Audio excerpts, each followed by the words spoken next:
Hello YouTube.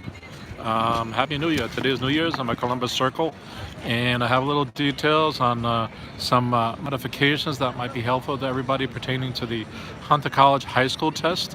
A lot of you are familiar with the specialized high schools, the SHSAT, which has a lot of controversy based on it.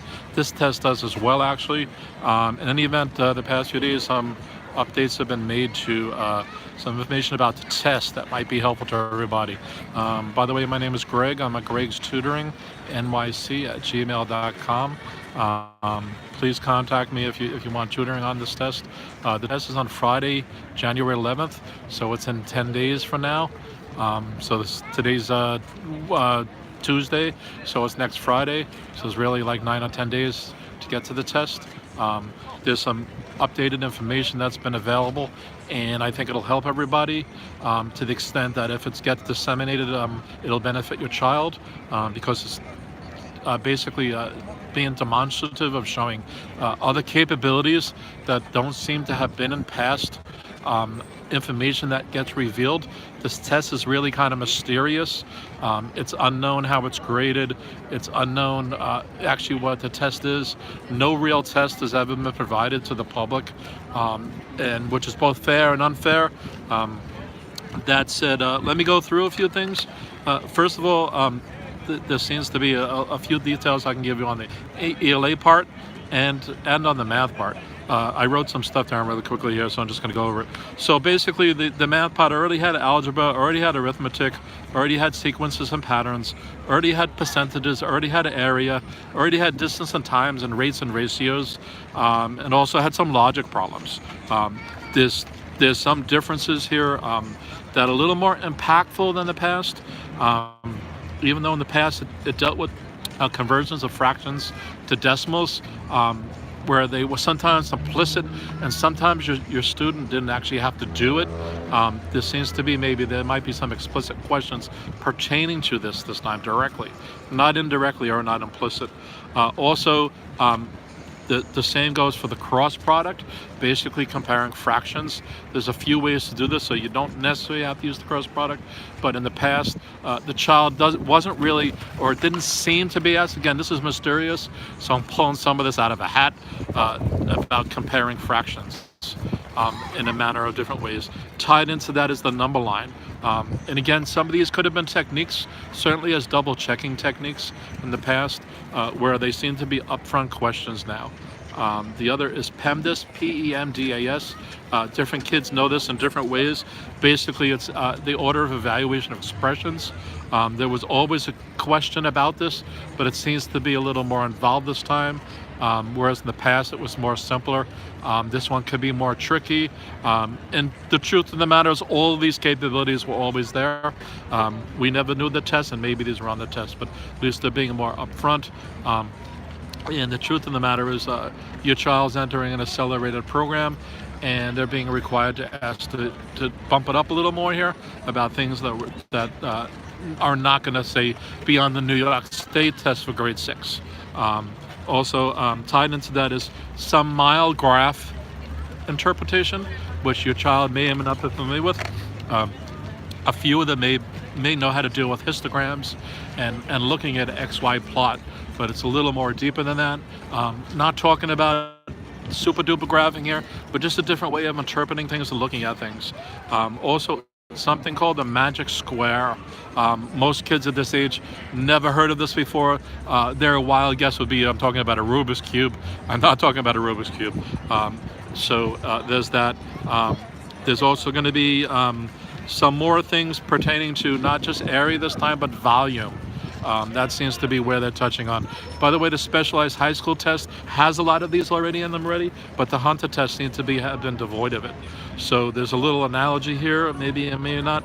Also pertaining to not just volume, but more things pertaining to 3D shapes, not just 2D shapes, and things pertaining maybe also more on 2D shapes. Instead of just dealing with squares and so on, you might be dealing with a circle from now on. So that your child should understand the area of the circle, the circumference of a circle, the difference between the radius and diameter, and stuff like that. And so on. On the English part, there seems to be more of a focus going on about vocabulary and metaphoric kind of cliche kind of phrasings that might be in passages. The past, there was more interpretation similar to the state test, dealing with main idea and what did the author intend and what was the character doing. Now they're dealing more strictly with more questions dealing with what is the definition of a word as pertains to being used in a sentence, and not just the word but a phrase or a cliche saying or something. Really, what does it mean? What is it standing for? Also, the passages might end up being longer than they have traditionally been. So there's that too. Also, I want to make a note that this may not have been as strong as in the past, but in the writing section, your child must follow the directions. I don't know what they're going to do if your child doesn't follow the directions, but if it says only use a certain page for something, then you can only use the page for certain that. You can't say look there.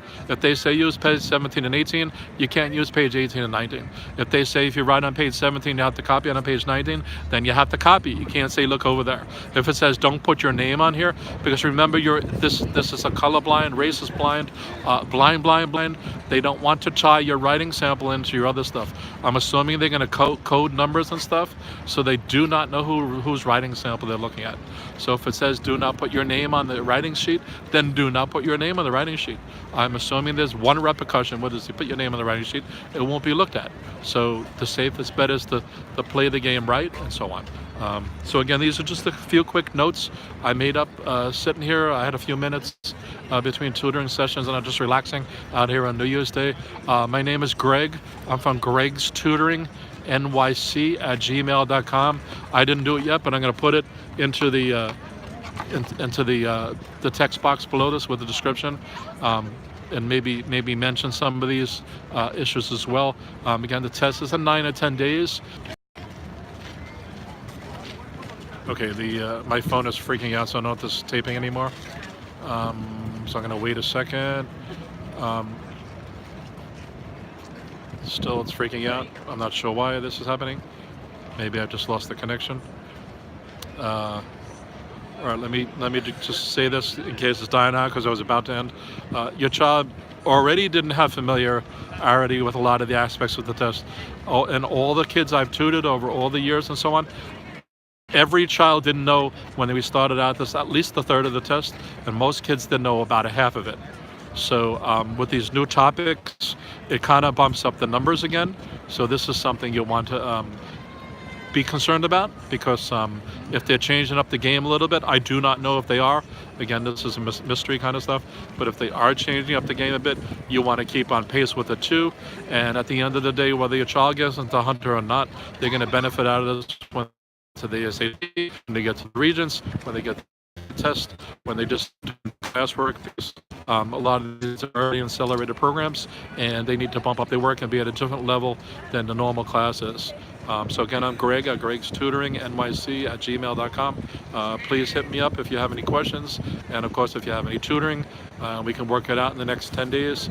In the meantime, good luck to everybody and Happy New Year. Let me see if I can get out of this properly. It's still spinning, so I don't know if this is coming through at the end. Okay, bye. Peace out, everybody. Peace and love.